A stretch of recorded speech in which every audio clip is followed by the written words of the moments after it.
दूसरी तरफ देखिए, अयोध्या राम मंदिर चढ़ावे में चांदी चोरी का भी आरोप लगा है।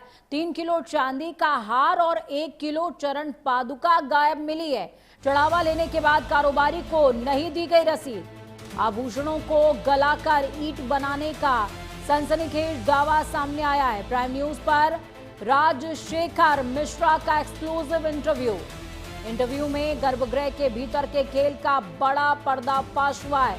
इस पूरे घटनाक्रम और गर्भगृह के भीतर के खेल को लेकर प्राइम न्यूज ने रोकड़िया हनुमान मंदिर के महंत आचार्य विनोद मिश्रा के बेटे राजशेखर मिश्रा से बेहद खास और एक्सक्लूसिव बातचीत की है।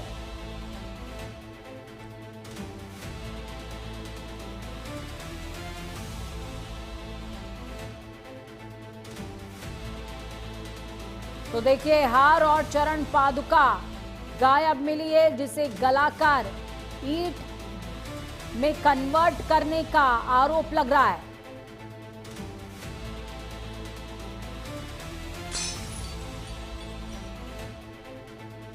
गहनों को पिघलाकर चांदी की ईंट बनाने का दावा किया जा रहा है। प्राइम न्यूज पर राजशेखर मिश्रा का एक्सक्लूसिव इंटरव्यू आपको दिखा रहे हैं।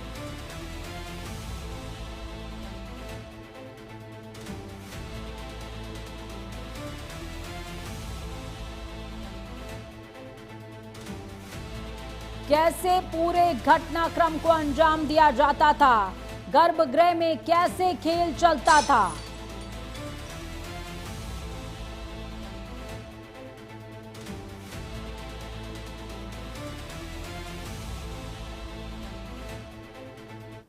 आचार्य विनोद मिश्रा हमारे साथ में लाइव जुड़े हुए हैं। ये एक्सक्लूसिव इंटरव्यू है तमाम दर्शकों के लिए, आपको पूरी चर्चा ध्यान से सुननी चाहिए। आचार्य विनोद मिश्रा, आपका बहुत स्वागत है। जी नमस्ते। क्या जानकारी दे रहे हैं सर, किस तरीके से ये पूरा घटनाक्रम घटित हो रहा था, कैसे चांदी के सोने के आभूषणों के साथ खेल किया जा रहा था, आपके पास क्या इंफॉर्मेशन है सर? जी, अयोध्या का राम मंदिर पूरे विश्व में आस्था का मंदिर है। इससे लाखों करोड़ों भक्त जुड़े हुए हैं। हर कोई दूर दूर से आस्था लेके भगवान के दर्शन को आ रहा है और लोग अपने शक्ति भक्ति के अनुसार भेंट चढ़ा रहे मंदिर में। बहुत से आस्थावान ऐसी माताएं, ऐसी देवियां, ऐसी स्त्रियां हैं जो आके सोचती हैं कि चलो हम अपने गले के मंगलसूत्र दान पेटी में डाल देती, इससे भगवान के कुछ आभूषण बनेंगे, भगवान के पूजा के पात्र बनेंगे।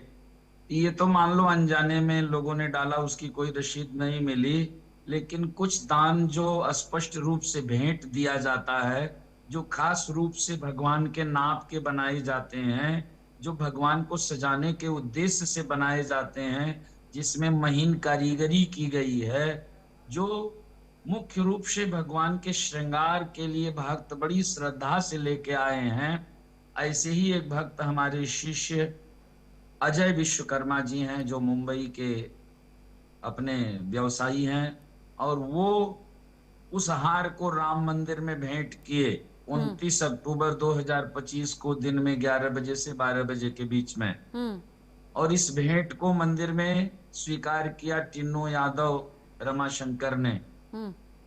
और भेंट को लेकर के उन्होंने मंदिर के सीसीटीवी फुटेज में, यदि आज वो होगा रिकॉर्ड बचा हुआ, तो लोग देख सकते हैं 29 अक्टूबर के दोपहर के 11 बजे से 12 बजे के बीच का जो फुटेज है, उसमें हम लोग भेंट कर रहे हैं। 50 लोग गए थे भगवान का दर्शन करके, और वहां टिन्नू को ही भेंट कर दिया गया। टिन्नू ने भगवान के मंदिर में भगवान जी के सामने पुजारी से आभूषण रखवा दिया, और हम लोगों को प्रसाद देके कहा कि आप लोग जाइए, इसे बाद में भगवान को सजाया जाएगा, आपको सूचना मिलेगी, इसकी जांच पड़ताल के बाद इसका कोई दान की रसीद मिलेगी।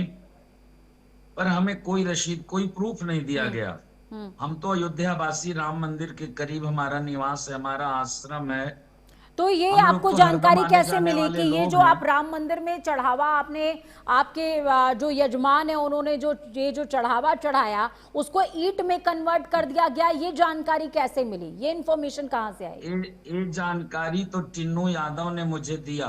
चूंकि टिन्नू यादव कभी कहीं न कहीं मिल जाते हैं किसी भंडारे में, किसी कार्यक्रम में, तो हमारी कथा अभी वहीं अयोध्या में ही चल रही थी। उस कथा में टिन्नू यादव आए थे, जी। तो हमने पूछा कि आपको जो हार और चरण पादुका भेंट किया था मेरे भक्तों ने, शिष्यों ने, उनको आपने रसीद नहीं दी, उनको कोई प्रूफ नहीं दिया, कोई फोटो नहीं दिया, वो बार बार मांग रहे हैं। तो उन्होंने कहा कि वो तो बेंगलुरु भेज के गला दिया जाता है, अब तो गल करके ईंट बन गई है, अब उसका कोई रसीद वशीद नहीं मिल पाएगा, ज्यादा दिन हो गया। बीच में जबकि हर महीने 2 महीने पर हमने टोका है, कोई न कोई मैसेज दिया है, सूचना दिया है, तो क्या फोन आपके किया है मन में कि ये हमें रसीद आशंका नहीं है मिली। कि जो और भी भक्त इस तरीके के चढ़ावे चढ़ाते हैं, उनके चढ़ावों के साथ भी इसी तरीके की चीजें हो रही थी, और आपके मन में संदेह शायद और पक्का हुआ जब चढ़ावा चोरी की खबर सामने आई?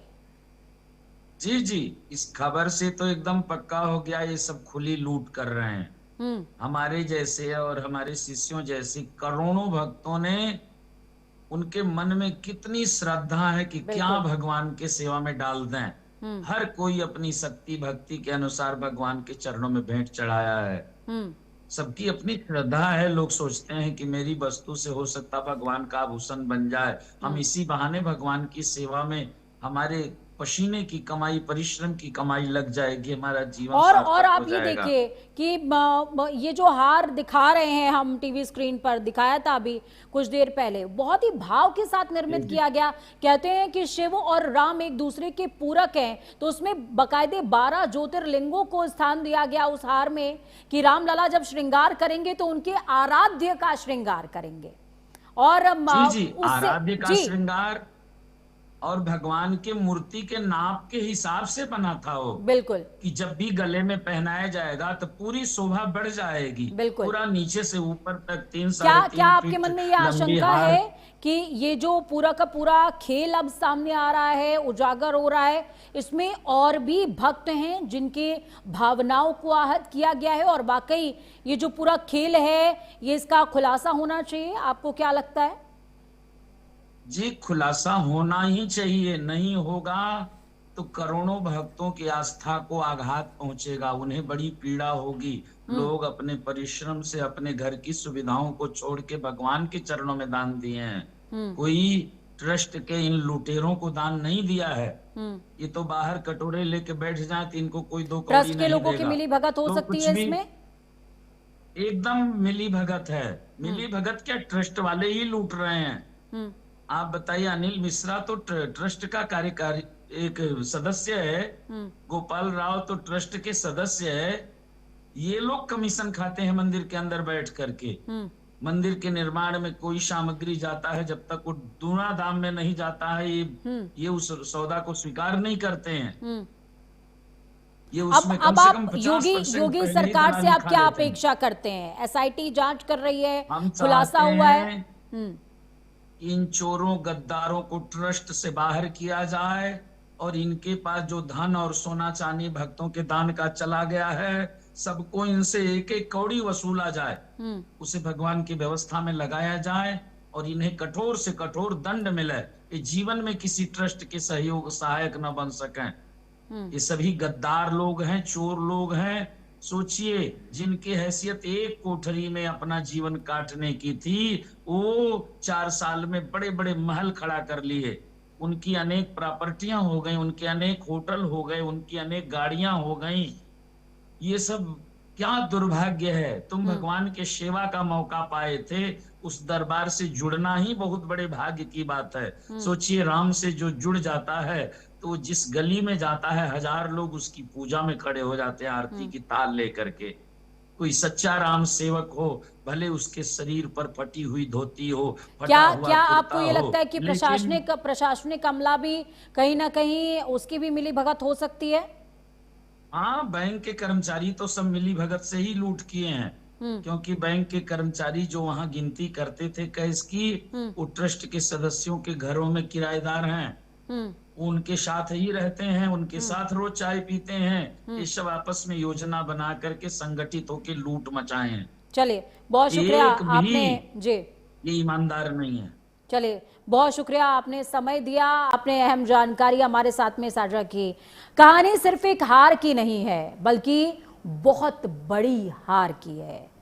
समझिएगा, कहानी सिर्फ एक हार की नहीं है, बहुत बड़ी हार की है। वो राम जिनके नाम पर बहुत बड़ा प्रचार हुआ, वो राम जिनके नाम से संपूर्ण विश्व और स्वयं शिव संचालित होते हैं, उनके नाम से अगर तर सकते हैं तो उनका नाम लेकर के जो चोरी हुई है उसके बाद हश्र क्या हो सकता है, वो भी सोचने लायक बात।